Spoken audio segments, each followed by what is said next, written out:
Well, on to Boise, right? I thought it was a typographical error when I saw Chris Peterson 75-7, his record at Boise. I mean, is that unbelievable? I mean, 75-7. It's remarkable. Um, when I look at them, you start with their defense. They lost 9 starters off that defense. I think 7 of them went to NFL camps.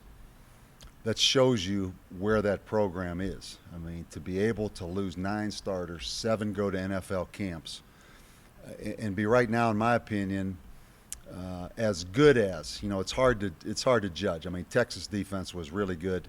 Texas Tech's #1 in the country right now in total defense. But when you watch Boise play, they're every bit as good as those 2 defenses. So it's pretty remarkable. The second thing I saw where they have 26 players right now actively on, or at least when the season started, NFL rosters. Offense, we know what they are. It's the same scheme. It's the same operation that's very impressive. Great continuity in that scheme. And what you kind of take for granted is what continuity does for special teams. You watch them, you take their punt team, for instance, they're as multiple as any team in the country just on punt formations. The number of things they do just out of a punt formation. You watch their punt block, how good they are at it. And all those things, I have a genuine appreciation for how much time and how much coaching it takes to get those things. And that's what's at times frustrating for us. But there's tremendous urgency for us. And you've heard me talk about just developing that bank or that library of things that you've done. And players know how to do it. Coaches know how to coach it. You know what the results you can expect from it. I have such an appreciation for how much time that takes to get that done. As I mentioned, you've heard, I was at A&M for 9 and Notre Dame for 8. I was at ESPN for 10, so obviously I don't change much. But to get those things built up to where and you know what to expect when it happens is something we don't have right now. Everything we do is kind of in the infant stage, and things happen in the game, and you're trying to correct it for the first time. You just haven't done it enough, and that just takes time and that takes continuity. But you really appreciate the Boise States of the world for what they've done. You get a little bit of a misconception of Boise maybe because I know I did, before I went and did their game. You kind of associate them with the trick play, the smartest kid in the class. What they are, they have all that. They are tough, and they are well coached. And their offense and defensive lines are impressive to watch. So my hat goes off to what they've done there to build that program. I mean, certainly that is the model. I'm not talking about off the field or how many people you get to the stadium or all those things. I'm just talking about how they have implemented their systems, stayed in their systems, recruited the kind of kids that they can coach hard, develop, consistency. They're impressive. I've got great respect for them. So it's a big challenge for us to be able to see if we can, raise our level just emotionally, intensity, physical. Can we raise our level? We stood here last week and we all knew it was coming. I mean, that was a great measuring stick for us. We talked about Southern, what Southern is. Southern did beat Jackson State. We knew what Texas was and is. We knew what Texas Tech was. New Mexico State was that first really true test of where we are. Well, this is just as big a test because can we take hopefully what momentum, what positives we got out of winning a big game like that and now raise our level against, the third really, what are they, top 15 team when all the dust settles? I don't know, top 10 team? 3 of the first 5. Can we get better to be able to go out there and just match them.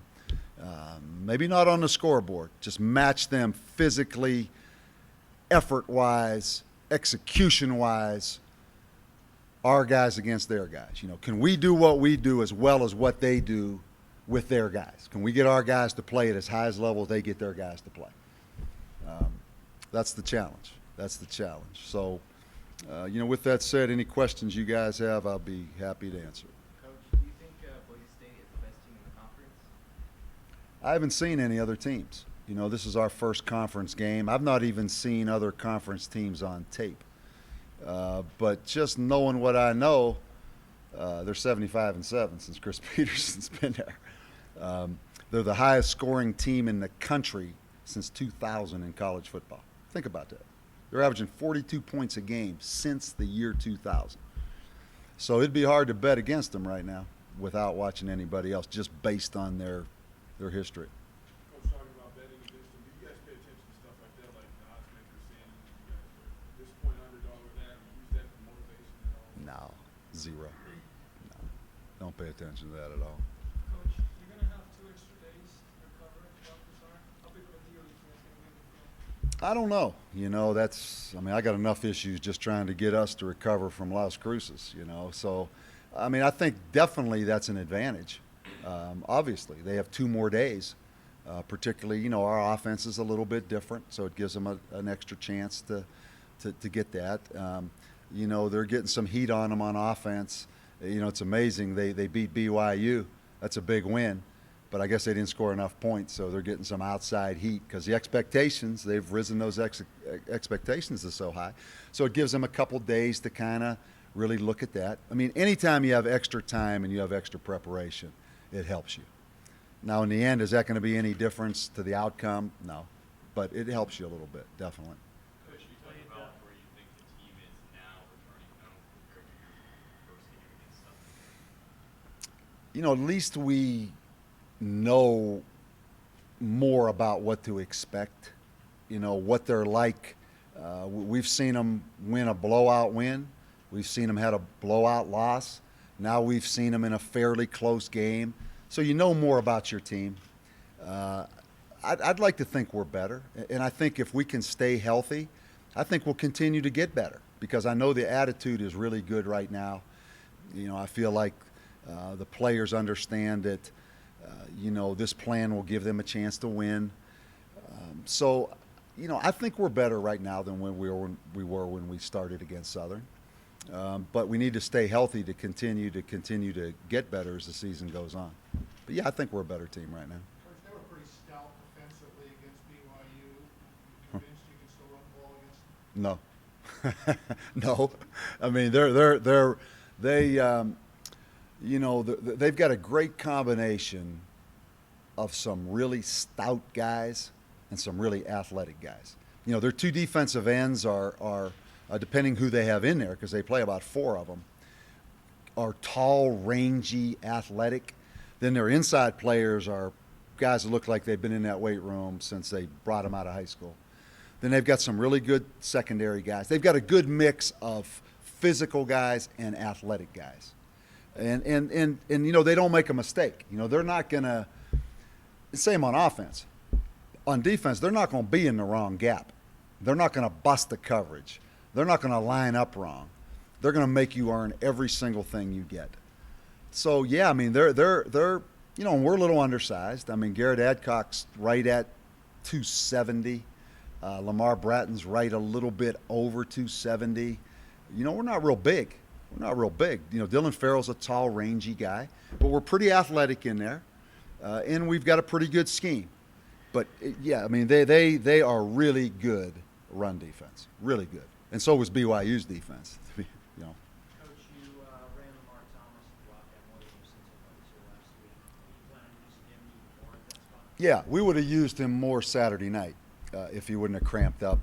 I think he ended up 37 snaps of offense and then maybe 8 of Wildcat. I think it was.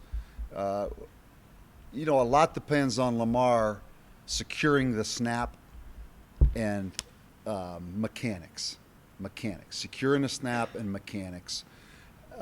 We have option out of that, We didn't really run option with him out of it in the game. You know, we did some little power read, but not the true triple option, just because Lamar hadn't practiced a lot. You know, Lamar hadn't practiced a lot for us. So we're still a little nervous about just mechanics. So as he remains healthy, as he gets more practice snaps, I think we can expand that package a little bit, yeah. Don't you feel like you guys have a little bit more depth in the steps and stuff like that because being encouraged? Yeah, no question. I mean, everybody does. You know, everything looks different. You know, I mean, that's the thing that hasn't changed. Winning compared to losing is an unbelievable thing. You know, just climbing off that bus at 2 o'clock in the morning, this whole place looks different. You know, getting in that office at 9 o'clock Sunday morning, it looks better. Everything looks better. Everything feels better when you win.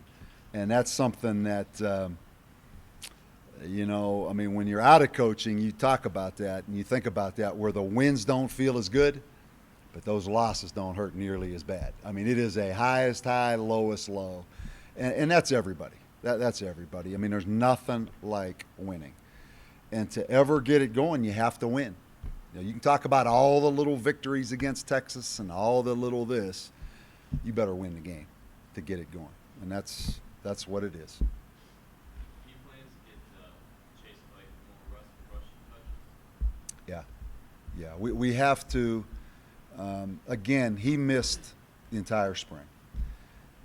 We have to get his hands on the football.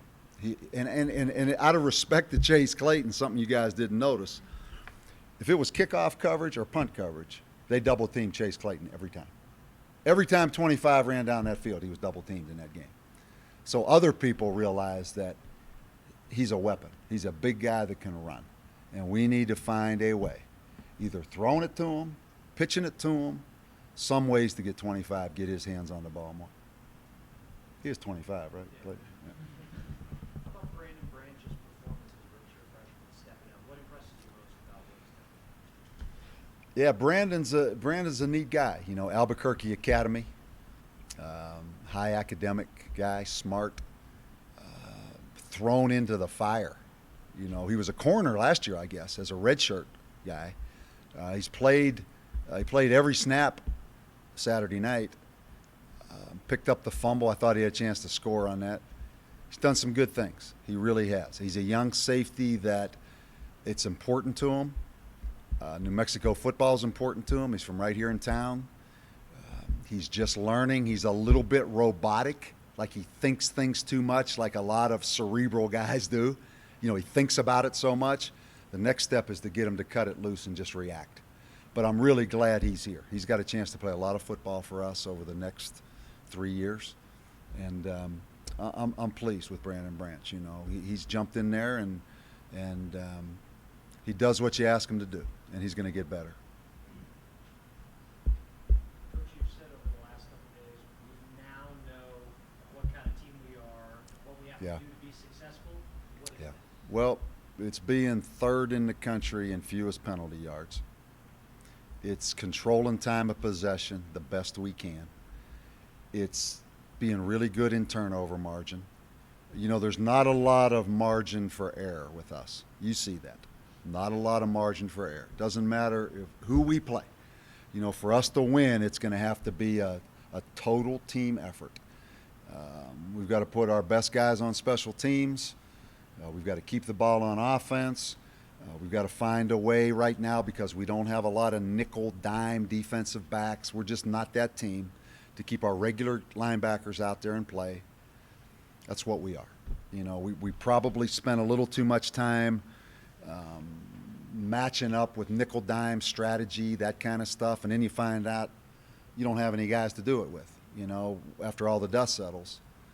So that's what I mean. But we're run the ball, keep the ball away from the other team, try to get some big plays, and you know, try to get off the field on defense. We're not going to overwhelm anyone. Coach, what's the plan for Cole this weekend? Is he going to see any snaps? Yeah, he will. And really, it wasn't like a plan that Cole wasn't going to play.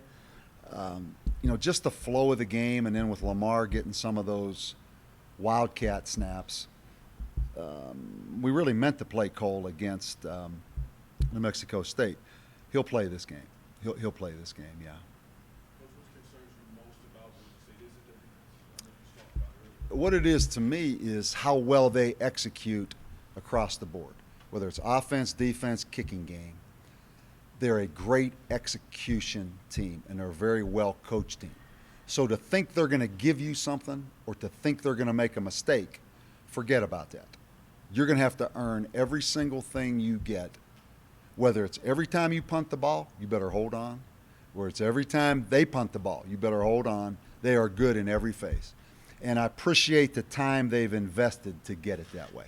I enjoy watching well-coached teams. They're a well-coached team with good players. They got 26 players in the NFL, too. So it's not that, well, Boise doesn't get great players. They're great, well-coached. They get great players, and they're well-coached. So it's a double whammy there. But your parents have to stop them on 4 downs since they're reluctant to kick field goals? Yeah, I just want to get them to fourth down. We'll worry, man. Just getting anybody to fourth down right now. So, yeah, they haven't kicked a lot of field goals, but that's their call. I mean, if they go for it, they go for it, and we try to stop it on fourth down. Yeah, you don't put a lot of thought into it. Strategy, because there's a lot of coaches Yeah, considering employing that. What's your take on that? yeah, I think it's. I think players like that. I think players like the fact that the coach has enough confidence on fourth down to say, hey, look, let's go for it. I'm more of a defensive guy that I still kick myself a little bit at Texas on that first series. We punted the ball and tried to pooch it, and we should have probably gone for it on fourth down there, the very first series against Texas. I appreciate guys that do that. The Mike Leaches of the world, and, Bill Belichick does that and lets it rip. You need to have a good defense because you might be back out there in a different field position. But I appreciate guys that do that. Yeah. Coach, with the, when did you decide you thought this would maybe be the best offense for you to run? Obviously you probably looked at your roster and said, this is what we need to do. Yeah. No, there were other jobs I interviewed for over the years, and I think you kind of put. Normally when you're interviewing for a new job, particularly when you haven't coached for a while, you're coming to a job that needs some rebuilding.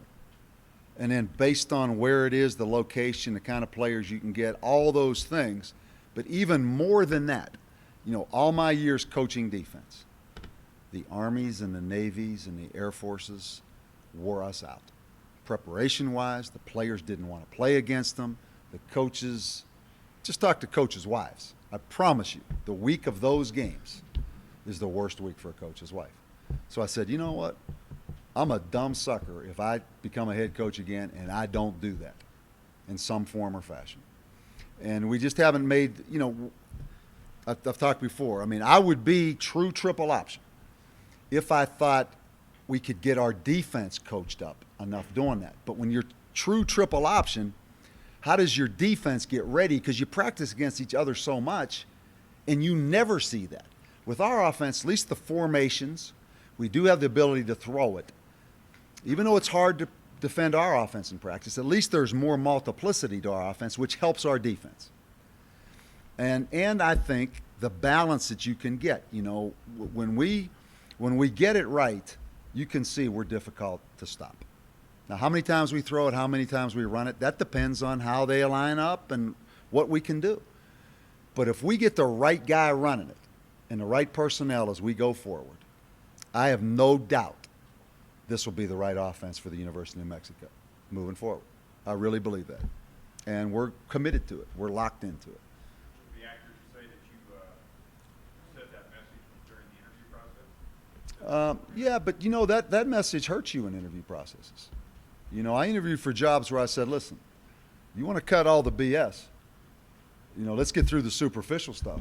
For you to win here, you need to line up and run triple option football. And maybe the fans aren't totally enamored with it, but for you to get this back to where you can go, I'm not talking about here specifically. But, the athletic director has to be intelligent and understand the big picture too. And that committee has to understand. Because we're in an era where everybody wants to say, are you going to throw it 60 times? Are you going to be Texas Tech? Well, yeah, a lot of people want to be Texas Tech. But how does that fit in with the big picture moving forward with us? So I don't want to get into a whole interview process here, but you get the idea. I mean, what fits this that's sustainable? This is what we're going to be. This is what we're going to be. Were there specific teams that ran the pistol that you looked at, coming in here that kind of inspired? Sam Houston State. I told you, I knew I was going to be somewhere in that triple option pistol, some way to run triple option football. And when I first took the job, they still had a game or two left. So I interviewed every defensive coach on this staff. And I said, the first question I asked each one of them, who's the toughest team you had to prepare for? And they all said Sam Houston State. And they played Air Force, and they played Boise, and they played a lot of them now. Just prepare, just preparation-wise, not anything else. So I got the tape, and I looked at the tape of Sam Houston versus New Mexico. And then I realized, looked it up, and Bob DeBest was the offensive coordinator. And that was kind of the target right from the beginning of the plan.